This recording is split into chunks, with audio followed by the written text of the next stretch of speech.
Un encuentro con su palabra, porque secase la hierba, marchitase la flor, mas la palabra de Dios permanece para siempre.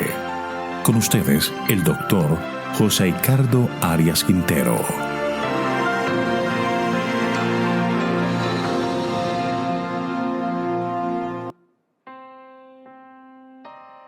Te invito a estudiar Proverbios capítulo 16. Para ello vamos a pedir la dirección de Dios. Señor Dios poderoso, bendito y alabado sea tu santo nombre. Gracias, Señor, por tus bondades y gracias por permitirnos acercarnos a ti por medio de esta oración. Solicitamos de ti perdón por nuestros pecados, pero además que nos dé la inteligencia y sabiduría por medio de tu Espíritu, para que al estudiar tu palabra podamos entenderla. Lo pedimos en Jesús. Amén. Algunas personas se confunden con el tema de la predestinación y han llegado a la terrible conclusión que Dios predestina a unos hombres para perderse y a otros para salvarse. Pero tan conclusión no es fiable. Lo primero es que Dios creó al hombre para que viviera eternamente. Dios nos creó al hombre para que muriera. Por lo tanto, la muerte no estaba en el plan de Dios. La muerte fue el resultado natural del pecado, porque la dádiva del pecado es la muerte. Pero la vida eterna es por su Hijo Jesucristo. Dios le da al hombre una segunda oportunidad por medio del sacrificio de Cristo. Ahora, todos los que acepten a Cristo están destinados a recibir la vida eterna, y todos los que rechacen están destinados a la muerte eterna. Cada uno hace su elección. Dios espera que tú y yo respondamos positivamente a su llamado y de esta manera nuestro destino se haga una realidad, porque quien recibe a Cristo recibe la vida eterna que Dios otorga a todos los que le aman. El capítulo 16 de Proverbios viene hablando de los planes del hombre y los planes de Dios. La mejor decisión que podemos tomar es someter nuestra vida a la voluntad de Dios, nuestros planes a los planes de Dios, para que de esta manera podamos transitar en lugar seguro. Cuando estudiamos los versículos 1 al 3 nos damos cuenta que el hombre hace planes de vida o piensa hacer esto o lo otro, pero Dios es quien dispone las cosas. Leamos el versículo 1.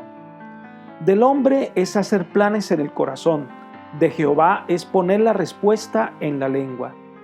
Recordemos el caso de Balaán, que por amor a las riquezas iba a maldecir al pueblo de Dios en nombre de Jehová, pero no pudo hacerlo porque Dios le dio fue palabras de bendición. Cuando una persona sincera habla en nombre de Dios, Él le va a dar las palabras adecuadas para pronunciarlas. Sigamos con el versículo 2. Todos los caminos del hombre son limpios en su propia opinión, pero Jehová es quien pesa los espíritus. Cuando nos comparamos con otros que consideramos más pecadores que nosotros o que han hecho cosas peores que nosotros, podemos correr el peligro de considerar que nosotros somos más limpios y que nuestros defectos o nuestros desliz es pequeño y que Dios lo pasa por alto. Estas personas se vuelven ley para sí mismos y corremos el peligro de convertirnos en jueces de nosotros mismos. Pero allí debemos entender que solo Dios puede juzgar las intenciones del corazón y que el Señor se guía por una norma absoluta y que solo puede ver nuestro engañoso corazón. Y muchas veces envía los medios necesarios para que reconozcamos nuestra necesidad de un Salvador. Por eso la mejor decisión que podemos tomar es hacer o encomendar nuestra vida al Señor, nuestros planes para que el Señor los haga una realidad. Uno de los versículos más discutidos es el versículo 4. Dice, todas las cosas ha hecho Jehová para sus propios fines, incluso al malvado, para el día malo. ¿Será que Salomón afirma que Dios creó al hombre impío para la perdición? Pero no es este el sentido del texto, sino de las consecuencias de nuestras decisiones. Dios es el creador de todo, incluso de aquel que toma la decisión de la perdición. Esta traducción sugiere que el autor no habla de la doctrina de la reprobación, sino meramente del inmutable y eterno orden de las cosas, según el cual el pecado lleva al sufrimiento y a la muerte. Dios no quiere que ninguno perezca o se pierda, pero la decisión la toma cada uno y Dios respeta esa decisión. El destino final de los malvados se presenta en los versículos 5, 18 y 27. Dios no puede aceptar la soberbia. Versículo 5. Abominable es para Jehová todo altivo de corazón, ciertamente no quedará impune. Dios no puede hacer nada por el altivo de corazón que no siente necesidad de ayuda divina. El orgullo espiritual es uno de los más peligrosos porque se llena de suficiencia propia y no da lugar a la obra del Espíritu Santo. Elena de White nos aconseja: temed que el yo se interponga en vuestra alma y el gran artífice. Temed que la voluntad propia malogre el elevado propósito que Dios desea alcanzar mediante vosotros. Temed confiar en vuestra propia fuerza. Temed retirar vuestra mano de la mano de Cristo e intentar recorrer el camino de la vida sin su presencia constante. Palabras de vida del Gran Maestro, página 125.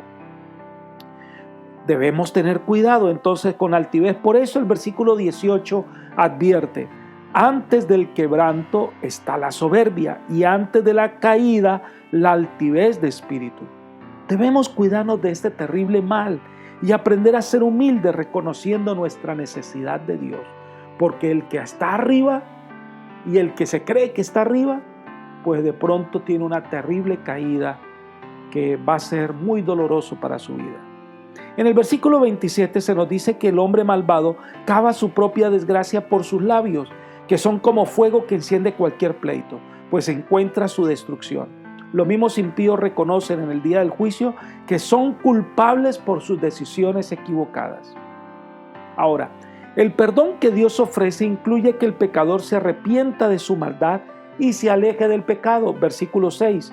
Con misericordia y verdad se corrige el pecado. Con el temor de Jehová los hombres se apartan del mal. Dios no puede perdonar a quien no quiere alejarse del pecado. Tampoco acepta a quien, multiplicando sus ofrendas, pretende comprar el favor de Dios sin arrepentimiento. Dios está listo a perdonar y restaurar cuando el hombre reconoce su necesidad de salvación y desea de corazón apartarse del mal. Otro tema lo trata el versículo 7. Dios es la fuente de paz y hace que los hijos de Dios, aun con sus enemigos, tengan paz. Las riquezas a veces son causa de perdición para muchas personas. Por eso el sabio aconseja en el versículo 8, y voy a leer en la traducción del lenguaje actual lo siguiente: más vale ser pobre pero honrado que ser rico pero tramposo. La misma idea se repite en el versículo 19. Mejor es humillar el espíritu con los humildes que repartir el botín con los soberbios. Lo poco que el justo ha obtenido correctamente le proporciona plena felicidad y no despierta envidia ni codicia. Pero las riquezas adquiridas mediante el engaño o la explotación del pobre nunca traerán tranquilidad mental y por supuesto no pueden garantizar salud física. Por eso es mejor contarse con los humildes que repartir despojos con los orgullosos. Ahora, cuando aprendemos a depender de Dios y someter nuestros planes a Él, Él se encarga de enderezar nuestras sendas. Leamos el versículo 9, pero en la traducción del lenguaje actual. El hombre planea su futuro, pero Dios le marca el rumbo. Todo lo que hacemos es porque existimos con la vida que Dios nos presta y por lo tanto vivimos con su permiso. El hombre hace los planes, pero debemos someterlos a la voluntad revelada de Dios. Por eso, cuando hacemos un plan debemos decir: si el Señor quiere, hacemos esto o hacemos lo otro. Si el Señor lo permite, vamos a ir a tal lugar, o vamos a comprar esto, o vamos a hacer lo otro. Ahora, los consejos de un rey o gobernante se describen en los versículos 10 y 12 al 15.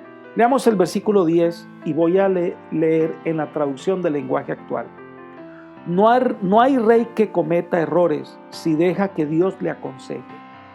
Un rey que se deja guiar y aconsejar por el Señor no cometerá errores al juzgar al pueblo, pero debe hacer de Dios su guía a la hora de tomar decisiones.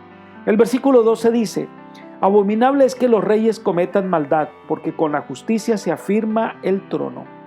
Lo que hace grande un gobernante es obrar con justicia para ayudar al pueblo. Ningún gobernante debe tolerar la impiedad, pues le impide ser justo. Un gobernante debe rodearse de gente honesta. Eso le ayudará a ser bueno. Un contraste interesante se presenta en los versículos 14 y 15. Leamos: la ira del rey es mensajero de muerte, pero el hombre sabio la evita. En la alegría del rostro del rey está la vida, y su favor es como nube de lluvia tardía. Un déspota ejerce su poder arbitrariamente, su desagrado significa la muerte, y el hombre justo ante un déspota mantiene una relación prudente para tratar de alguna manera de aportar algo positivo. Pero un rey que piensa antes de actuar, que busca el bien común, su protección es como la lluvia tardía que hace madurar la tierra para la cosecha. Un llamado a la honradez hace el sabio Salomón en los versículos 11 y 17. Hay una advertencia clara en el versículo 11. Las balanzas y el peso justo son de Jehová. Obras suyas son todas las pesas de la bolsa. En todas las transacciones que hagamos, seamos justos. No alteres ni la balanza, ni el peso, ni el valor de las cosas.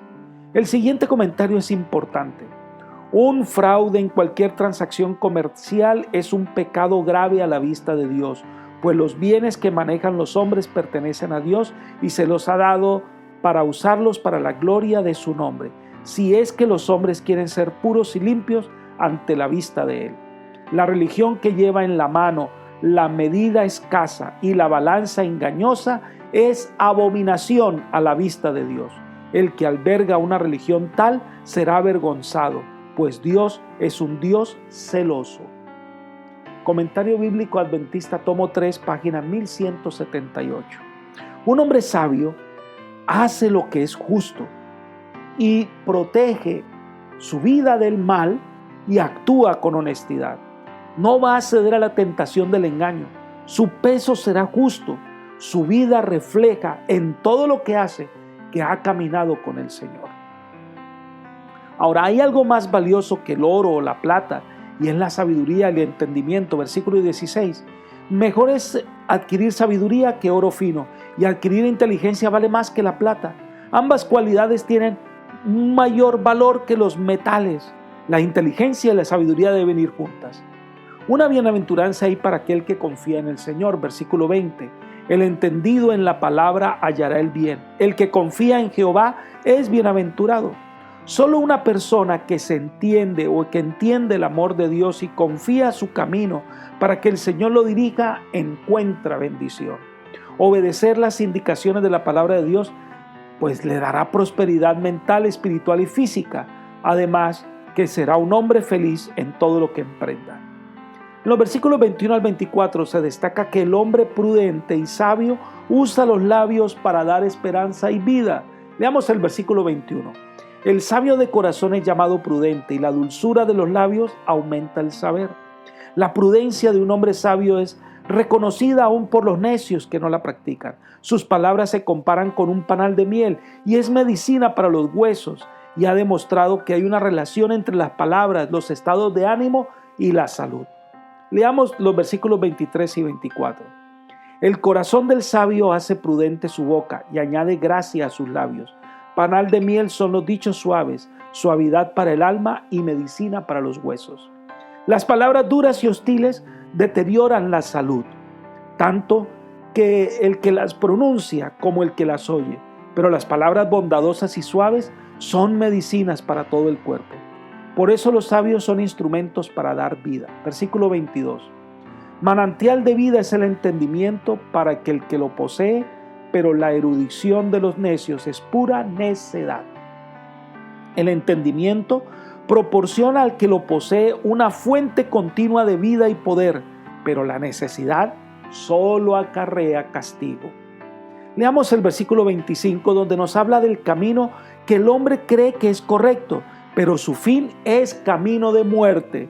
Debemos confiar nuestro camino al Señor, porque Dios tiene el discernimiento para llevarnos por el caminar de la vida. Las personas sienten necesidad de trabajar para cubrir sus necesidades básicas. Leamos el versículo 26 en la traducción del lenguaje actual. Mientras más hambre se tiene, más duro se trabaja. En la cultura de Israel el trabajo era considerado una bendición y un medio de sustento. Lo mismo debemos considerarlo hoy día. En los versículos 27 al 30 Se hace referencia a la obra de los malvados que desean hacer el mal, usan los labios para hablar perversidades y crear confusión. El versículo 27 en la traducción del lenguaje actual dice: el malvado es un horno lleno de maldad, sus palabras queman como el fuego. Este hombre malvado vive tramando el mal contra su prójimo. Versículo 28. El que es malvado y chismoso provoca peleas y causa divisiones. Pensemos por un momento, ¿qué intenciones tiene el que cuenta un chisme? ¿Qué busca el que te habla mal del prójimo?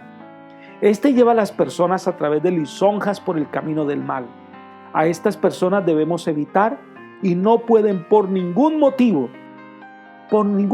debemos acercarnos a ellas e igualarnos a ellas. Se honra la historia del hombre que ha envejecido en el camino del bien. Versículo 31. Corona de honra es la vejez que se halla en el camino de justicia. Aquellos ancianos que van por el camino de la justicia coronan sus carreras de la vida con sus sabios consejos y buena influencia. Pero es una pena la incongruencia de aquellos que pasan el tiempo y siguen en el camino del mal. El versículo 32 nos habla de un hombre valiente y capaz de administrar la tierra. Leamos: mejor es el que tarda en airarse que el fuerte, el que domina su espíritu que el conquistador de una ciudad. Un carácter fuerte y valiente es aquel que es capaz de controlar su ira y sus emociones, como Jesús ante el juzgado y la cruz, teniendo todo el poder del universo, conociendo el falso juicio que se le hacía, sabiendo que los jueces eran hombres perversos, no desató su ira, sino oró para que el Señor los perdonara.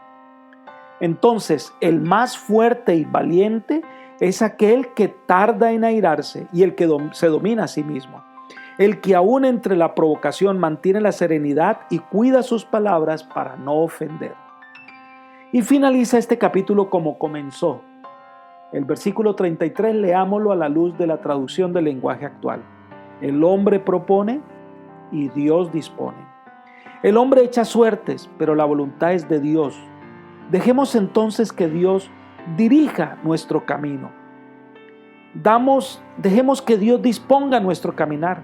Dejemos que Él enderece nuestro sendero, porque Él ha prometido guiarnos por sendas de justicia por amor de su nombre. Ha prometido llevarnos al reino de paz y salvación eterna. Sigamos entonces confiados en la senda que Dios nos ha marcado. Apreciado amigo y hermano, hemos estudiado un capítulo cargado de lecciones prácticas para la vida. Puede ser que alguno se sienta abrumado y piense que nunca logrará esos ideales divinos y se desanime. Pero la verdad es que Dios puede lograrlo en tu vida.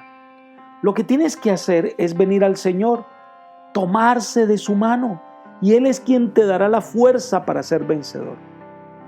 Yo oro al Señor para que esa sea tu experiencia hoy, que camines con el Eterno y Él traiga paz a tu corazón. Amén.